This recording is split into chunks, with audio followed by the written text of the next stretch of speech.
চলো এখন যাচ্ছি আমার মেজো পিসির বাড়িতে, সেটাই তোমাদের সাথে শেয়ার করবো। এখানে আমি, প্রীতম, চিনু পিসি, মা মিলে যাচ্ছি টোটোতে ঠান্ডা ঠান্ডা হাওয়া খেয়ে। মা আমাদেরকে বলছে তোদের ঠান্ডা লাগবে, তোরা কারণ সোয়েটার আনিসনি। আমরা মাকে একদম হেসে পার করে দিলাম। তারপরে চলে এসেছি পিসিদের বাড়িতে, আর এটা হচ্ছে পিসিদের বাড়ি। আর আমি ডাইরেক্ট চলে এসেছি বাড়ি দিকে, একদম ওখানে বসাবসি কিচ্ছু করিনি, কারণ আমার বাড়ি দিকটা খুবই প্রিয় জায়গা। তো এখানে পিসিরা সোয়াবিন গাছ লাগিয়েছিল, সেটাই দেখতে এসেছি। এখন না, প্রায় 2 বছর আগে, এখনও কি থাকে তাই কখনো সম্ভবই না। আর এই গাছটার মধ্যে দেখো সিমেন্ট দিয়ে কত সুন্দর করে দিয়েছে, এটা আমার খুবই ভালো লাগে।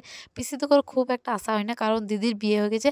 আর যদি কোনো মেয়ে থাকে তাহলে আসতে ভালো লাগে দাদাদের সাথে, দাদারা তো মানে পড়াশোনা নিয়ে ব্যস্ত থাকে। তারপর পিসিরা নতুন বাড়ি বানিয়েছে, তো সেটাই আমি দেখছিলাম ঘুরে ঘুরে। পিসাবু বললো যে অপরটা দেখে আয় একবার। তো এখানে দেখছিলাম, আর রামজির ফটোটা আমার খুবই সুন্দর লাগলো।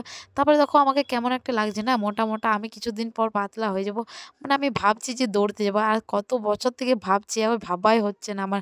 যারা শুয়ে শুয়ে ভাবে না যে চাঁদে যাব, তারা চাঁদের চটাতেও যেতে পারে না, যেমনটা হচ্ছে আমি। শুয়ে শুয়ে ভাবে এই করব, ওই করব, এই করব, ওই করব, কিন্তু কিছুই করতে পারি না। ওই শুধু শুয়ে শুয়ে ভাবা হয়। আর আজকে প্রায় মানে কত বছর পার করে দিলাম, এখনো পর্যন্ত কোনো কিছু করতে পারিনি। মিনি ব্লগটা এ পর্যন্ত ভালো লাগলে লাইক করে, আর